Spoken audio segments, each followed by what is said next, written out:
El confesionario maldito. El padre Julián era conocido por su paciencia y dedicación, pero incluso él había sentido más de una vez que ciertas almas no podían salvarse. La iglesia de San Bartolomé, donde servía, era antigua y majestuosa, con vitrales que filtraban la luz de manera dramática, y un olor a incienso mezclado con la humedad de siglos de historia. Sin embargo, bajo la solemnidad y la calma aparente, algo oscuro se escondía. Todo comenzó un martes por la tarde, cuando una mujer anciana, temblorosa y con los ojos enrojecidos, se acercó al confesionario lateral. Julián notó que la señora respiraba con dificultad y que sus dedos temblaban sobre el cordón de rosario que sostenía. «Padre», dijo con voz entrecortada, «confesaré algo terrible, algo que no puedo llevar más tiempo conmigo». Julián asintió y le indicó que entrara. Cerró la puerta de madera y comenzó la confesión, como tantas veces lo había hecho. Pero mientras la mujer hablaba, Julián sintió un escalofrío recorrer su espalda. Cada palabra parecía resonar con un eco que no pertenecía al confesionario, sino a un espacio más profundo, más antiguo y perturbador. He visto cosas, he hecho cosas que no puedo olvidar», susurró la mujer, «y ahora siento que algo me sigue». Al abrir la boca para tranquilizarla, Julián vio, a través del pequeño ventanuco, cómo la luz de la iglesia se distorsionaba.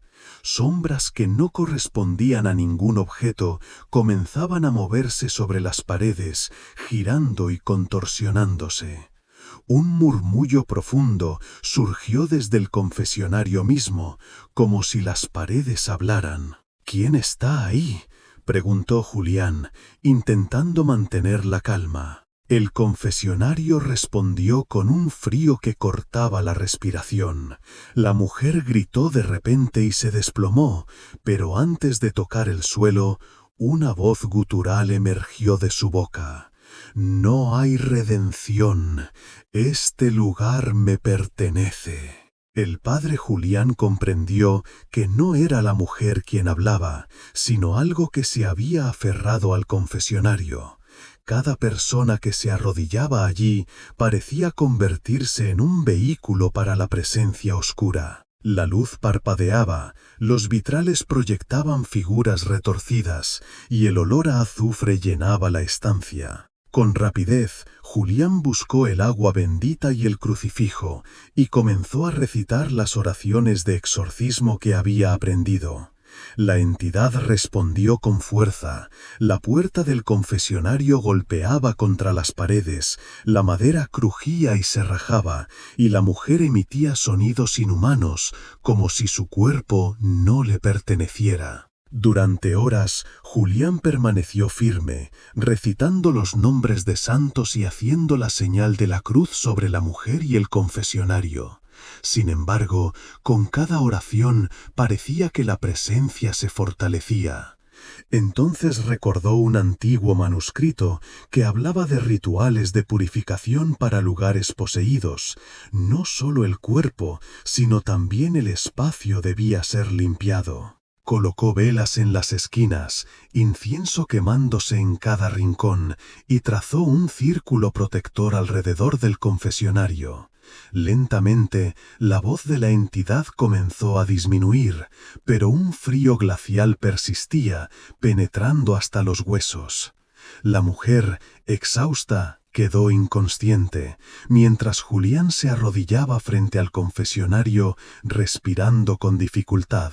Cuando por fin la luz volvió a la normalidad y la respiración de la mujer se calmó, Julián sabía que había contenido a la presencia, pero no la había destruido. El confesionario seguía allí, silencioso, con una sombra apenas perceptible en su interior. Una advertencia susurraba su instinto que lo dejó inquieto durante días. Los feligreses continuaban entrando y confesándose, sin notar nada extraño, pero Julián sabía que cada palabra pronunciada en ese confesionario podía ser un riesgo.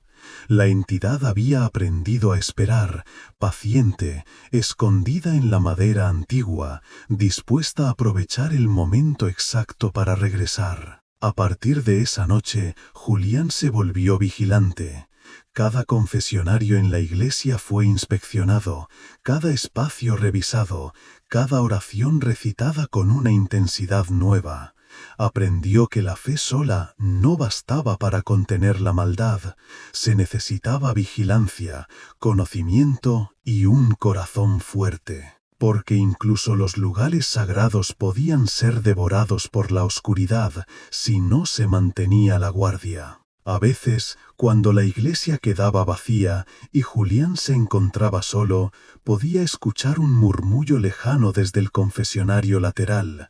No eran las palabras de los feligreses, sino una voz más antigua, más oscura, que le recordaba que la lucha no había terminado y que la sombra seguía esperando, paciente y silenciosa, dentro de las paredes que él juró proteger. El exorcismo del convento. El viento azotaba las montañas de piedra cuando el padre Rodrigo llegó al convento de Santa Lucía. Era un edificio antiguo, casi oculto entre la niebla, con muros cubiertos de hiedra y un silencio que parecía más una advertencia que una calma. Le habían pedido que acudiera con urgencia. Las monjas afirmaban que algo oscuro había despertado en el lugar. El mensaje que había recibido del arzobispo fue breve. Fenómenos inexplicables, voces, apariciones, sospecha de posesión colectiva. Proceda con discreción. Al entrar, lo recibió la Madre Superiora, Sor Magdalena, una mujer de rostro severo y ojos cansados. Padre Rodrigo, gracias por venir. No sé si lo que verá podrá explicarse con palabras humanas. Caminaron por los pasillos en penumbra. Las velas parpadeaban, aunque no había corrientes de aire. En las paredes, los cuadros de santos parecían observadores tristes. El padre sintió cómo la temperatura descendía a medida que se acercaban a la capilla central. Dentro, 6 monjas estaban de rodillas, rezando en voz alta. Pero sus voces no eran humanas, se superponían, se entrecortaban, se mezclaban como si varias entidades hablaran a través de ellas. Una de ellas, Sor Clara, levantó la cabeza. Sus ojos estaban completamente negros. No deberías haber venido, sacerdote. Este lugar ya no le pertenece a tu Dios. El padre Rodrigo dio un paso atrás, apretando el crucifijo. La voz que había hablado era doble, grave y burlona, y sin embargo provenía de la boca de una mujer frágil. «En el nombre de Cristo, ¿qué eres?», preguntó. La monja sonrió.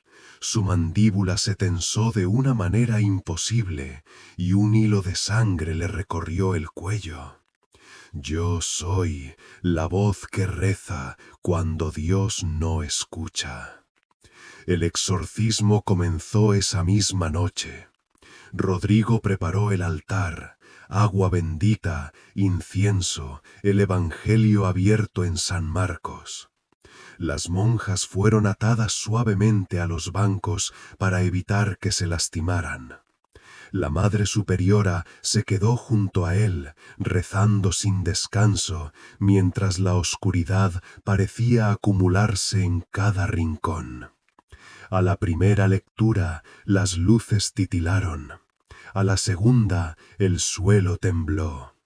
A la tercera, una risa profunda resonó por todo el convento. «Crees que puedes expulsarme, pero ellas me llamaron». Me alimenté de su silencio, de su culpa, y ya no hay fe que me detenga. El padre Rodrigo levantó la voz, recitando las oraciones de exorcismo con fuerza. Las monjas gritaban, convulsionaban, y el aire se volvió tan pesado que respirar dolía. Una de las lámparas cayó del techo y se estrelló a pocos metros del altar. El olor a hierro, sudor y azufre llenó el aire. Durante horas, Rodrigo luchó contra aquella presencia. Cada oración parecía desgarrar el espacio mismo. Cada palabra, un golpe de luz en medio de la oscuridad. Una de las monjas comenzó a flotar, los brazos extendidos, los labios moviéndose sin control. No me iré solo, sacerdote. Este lugar será mi templo. Rodrigo gritó la invocación final, virtiendo agua bendita sobre el suelo, mientras el demonio rugía dentro de las paredes. El sonido era ensordecedor, cientos de voces gritando al unísono, como si el propio convento llorara. De pronto, un destello blanco llenó la capilla, y todo quedó en silencio. Cuando despertó, el padre estaba tendido en el suelo. Las monjas seguían inconscientes, pero respiraban. La Madre Superiora lloraba en silencio. En el centro de la capilla, el crucifijo mayor había caído, y en el suelo, debajo de él, se había formado una marca en forma de círculo, grabada como si el fuego la hubiera dibujado. Rodrigo creyó que todo había terminado. Permaneció 3 días en el convento, velando por las hermanas. Parecían recuperarse, aunque ninguna recordaba lo sucedido. Pero algo inquietante persistía. Todas evitaban mirar el altar. Una noche, mientras revisaba los cálices, escuchó una voz femenina detrás de él. «Padre, gracias por salvarnos». Era Sor Clara, o al menos su cuerpo, porque cuando se volvió, sus ojos seguían completamente negros. Ahora somos libres, pero tú, padre, tú abriste la puerta. El padre Rodrigo retrocedió, aterrado, mientras las sombras se alargaban por el suelo alcanzándolo. Intentó alzar el crucifijo, pero sus brazos no respondían. La voz volvió a hablar, más cerca, más clara, más humana. Yo no me fui, solo cambié de huésped. Desde esa noche, el convento de Santa Lucía quedó cerrado. Las autoridades eclesiásticas lo declararon en ruinas, y el nombre del padre Rodrigo desapareció de los registros. Dicen que a veces, al caer la noche, las campanas del convento suenan solas, y una figura con sotana recorre los pasillos rezando oraciones imposibles. Algunos afirman que es el padre Rodrigo, atrapado entre este mundo y el otro, condenado a repetir eternamente el exorcismo que lo llevó al infierno. Otros creen que ya no queda rastro de él, salvo una voz que desde dentro del templo sigue murmurando: «Dominus vobiscum». Y entonces, desde lo más profundo de las sombras, una respuesta le contesta: «Et cum spiritu tuo». La misa de medianoche. El padre Alonso había sido trasladado a un pequeño pueblo en el norte, un lugar olvidado por el tiempo llamado San Hilarión. Allí, la iglesia se levantaba sobre una colina rodeada de niebla, y los feligreses hablaban en voz baja de cosas que nadie debía mencionar después del anochecer. Le habían advertido que la comunidad era extraña, que los aldeanos parecían vivir bajo un pacto silencioso con algo que no se veía, pero que todos sentían. Aun así, Alonso aceptó el cargo con humildad y devoción. No tardó mucho en darse cuenta de que algo no estaba bien. Las misas diurnas eran normales, aunque la asistencia era mínima. Pero cada noche, poco antes de la medianoche, los habitantes del pueblo acudían solos a la iglesia, sin avisar, sin hablar. Entraban con el rostro cubierto por capuchas negras y ocupaban siempre los mismos bancos.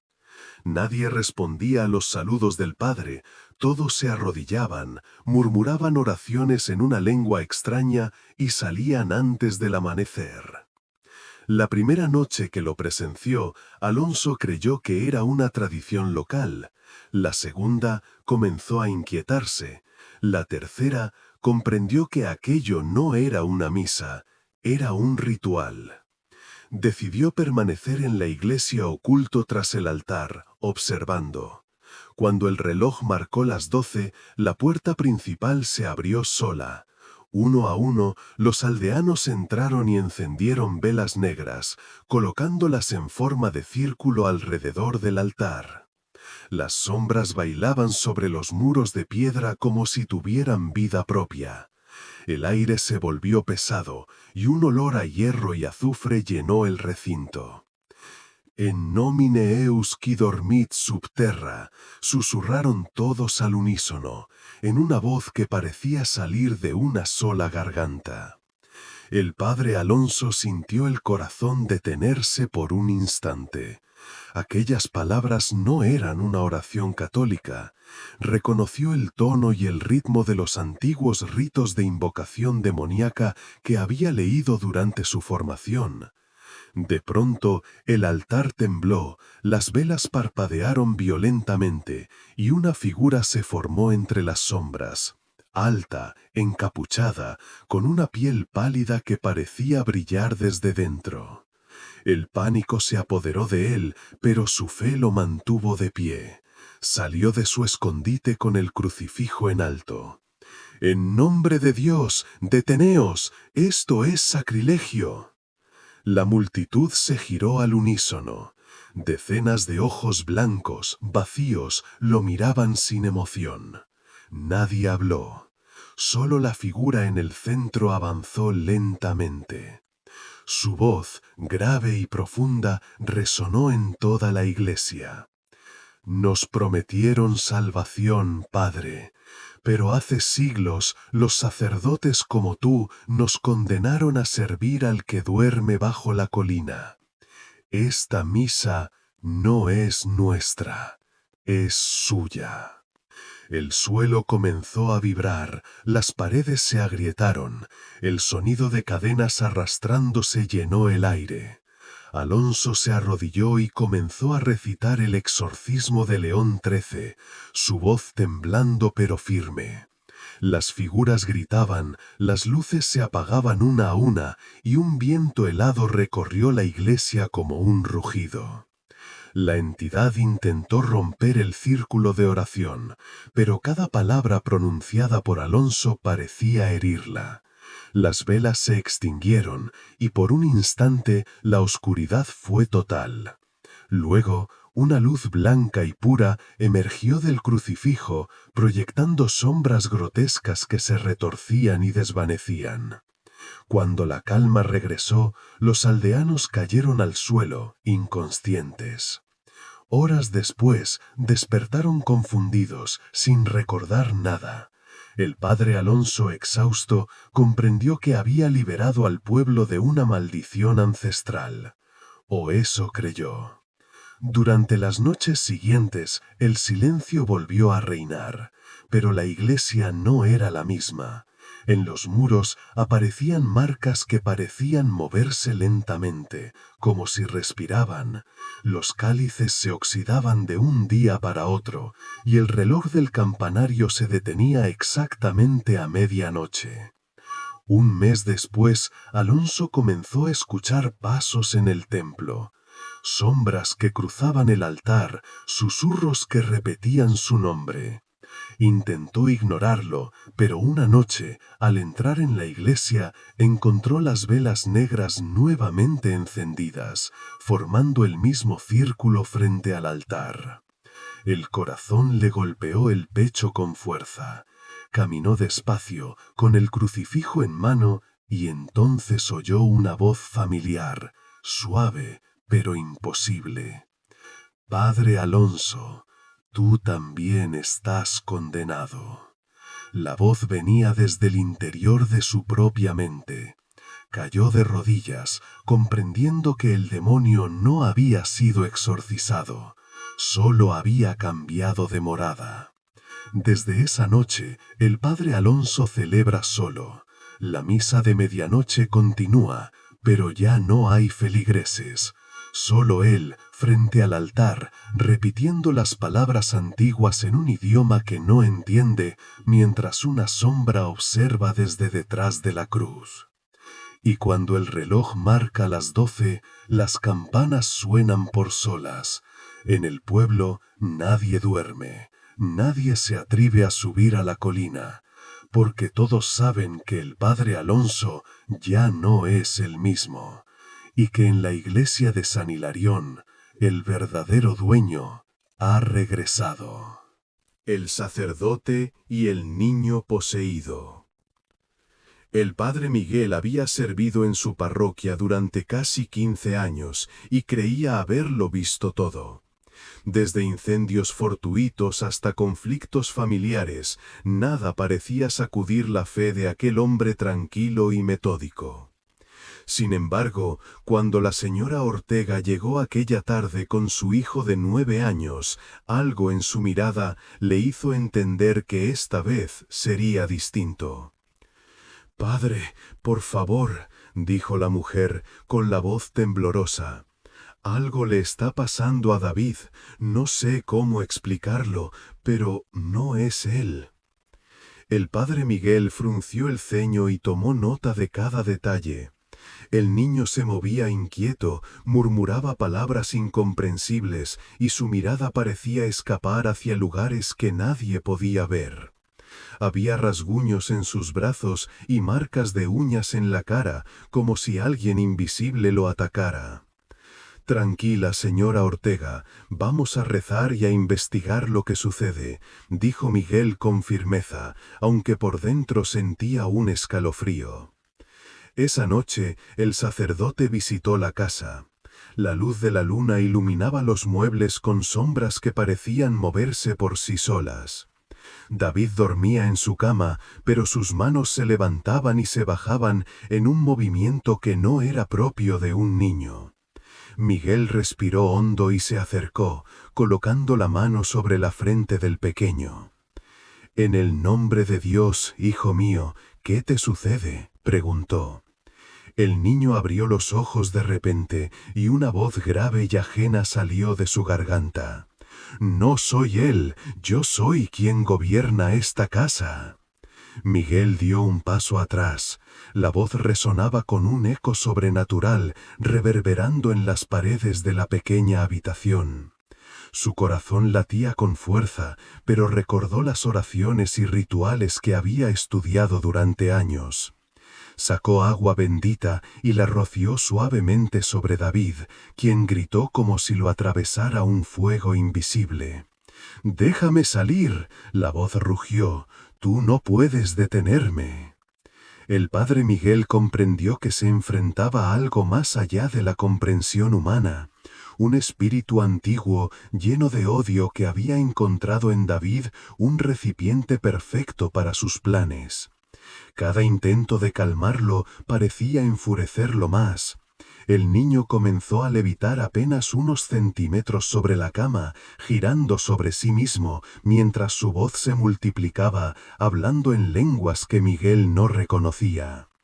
Durante horas, el padre recitó exorcismos, quemó incienso y bendijo la habitación, cada palabra un escudo contra la oscuridad. Sin embargo, cada vez que parecía ganar terreno, la presencia encontraba una grieta.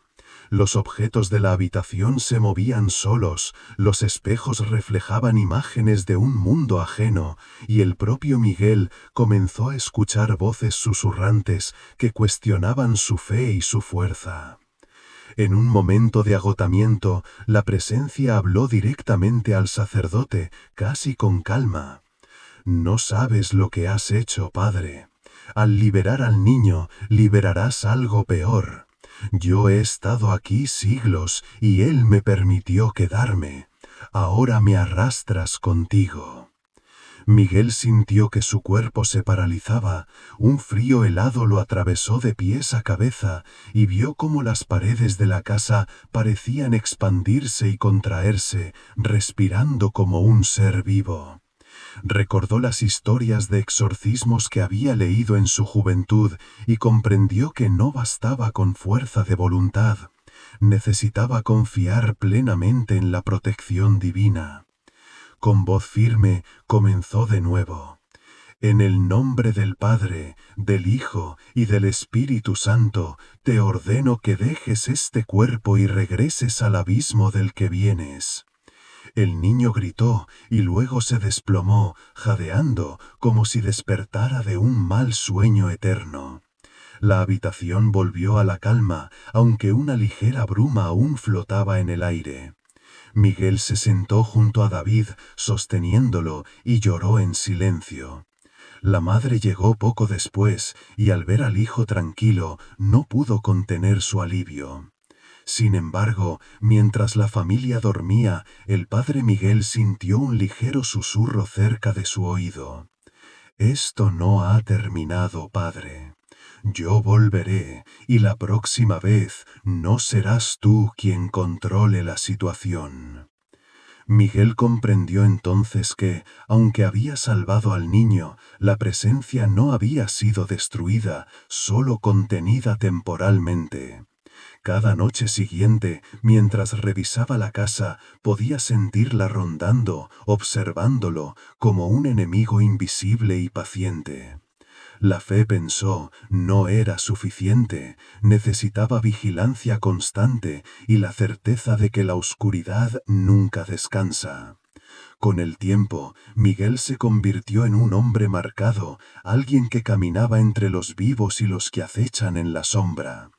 Cada ritual, cada oración se convirtió en una batalla silenciosa. Y aunque el niño estaba a salvo, el padre sabía que un fragmento del mal había quedado consigo, esperando la ocasión de reclamar su revancha. El párroco de la cripta.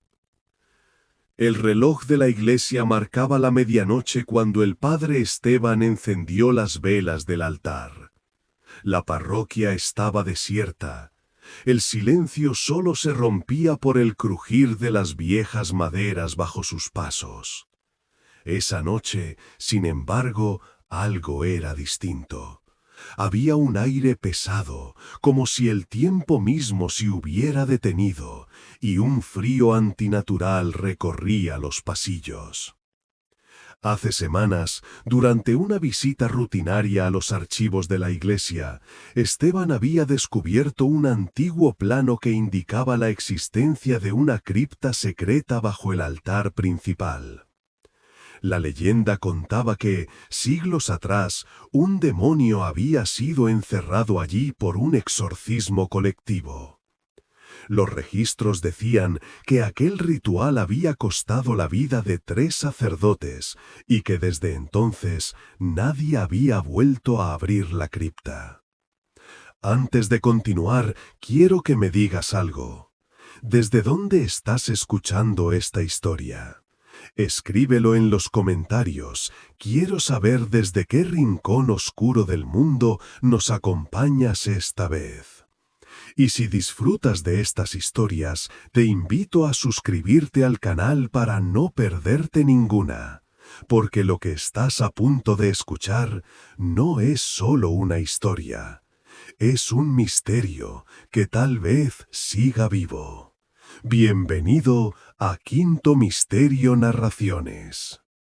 Esa noche, impulsado por una mezcla de curiosidad y deber, el padre Esteban decidió bajar. La escalera de piedra estaba cubierta de polvo y telarañas. El eco de cada paso retumbaba como un tambor de advertencia.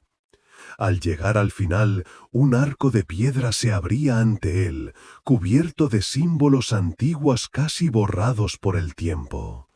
Con una mano temblorosa, colocó la linterna sobre el suelo y empujó la pesada puerta de hierro. Un olor a humedad y azufre emergió de la cripta, y un viento helado apagó parcialmente la luz de la linterna. El corazón de Esteban latía con fuerza. Al entrar, notó marcas en las paredes, símbolos que reconocía de los libros de exorcismo, pero incompletos, como si alguien los hubiera abandonado a mitad del ritual. De pronto, un murmullo profundo resonó entre las piedras. No era un sonido humano, era un lamento y una amenaza a la vez. «¿Quién está ahí?», preguntó el padre, tratando de mantener la calma. «En el nombre de Dios, muéstrate». Nada respondió, salvo un suspiro que parecía surgir de todas partes y de ninguna. Esteban avanzó unos pasos más y vio en el centro de la cripta un círculo antiguo, pintado con sangre seca y velas negras. La temperatura descendió aún más, podía ver su aliento condensándose en el aire. Entonces la linterna parpadeó y una sombra se movió detrás de él, rápida y sinuosa. «No temas, hijo mío», la voz retumbó en su cabeza, profunda, con eco. «Abandona tu fe y únete a mí». Esteban retrocedió tambaleándose, sintió que el suelo bajo él vibraba y que manos invisibles querían arrastrarlo al círculo. Cerró los ojos, recordó las oraciones aprendidas de niño y comenzó a recitar el Exorcismus. Cada palabra parecía chocar contra algo intangible, y los susurros se transformaron en gritos de rabia que llenaban la cripta. La lucha fue larga, la sombra se retorcía, golpeaba, como si quería quebrar su mente y su fe. Durante horas que parecieron eternidades, Esteban permaneció firme, llamando a Cristo y a todos los santos, protegiéndose con agua bendita y el crucifijo. Finalmente, un estruendo sacudió la cripta. Una luz cegadora emergió del círculo, seguida de un silencio absoluto. El aire volvió a ser respirable, el frío desapareció y el olor a azufre se disipó. Cuando Esteban abrió los ojos, el círculo estaba vacío. Nadie podía decir si el demonio había sido destruido o simplemente expulsado a otra dimensión. Lo único que quedaban eran las marcas en las paredes, que parecían más frescas que antes, como si el mal hubiera dejado una advertencia. Esa noche el padre regresó al altar. Miró a su alrededor y sintió que la iglesia estaba en paz, pero algo en su interior le decía que aquella cripta guardaba secretos que ningún ser humano debía desenterrar. Desde entonces, cada vez que el viento sopla entre las piedras antiguas, Esteban siente un escalofrío, recordándole que la oscuridad puede volver y que la fe sola no siempre basta para detenerla.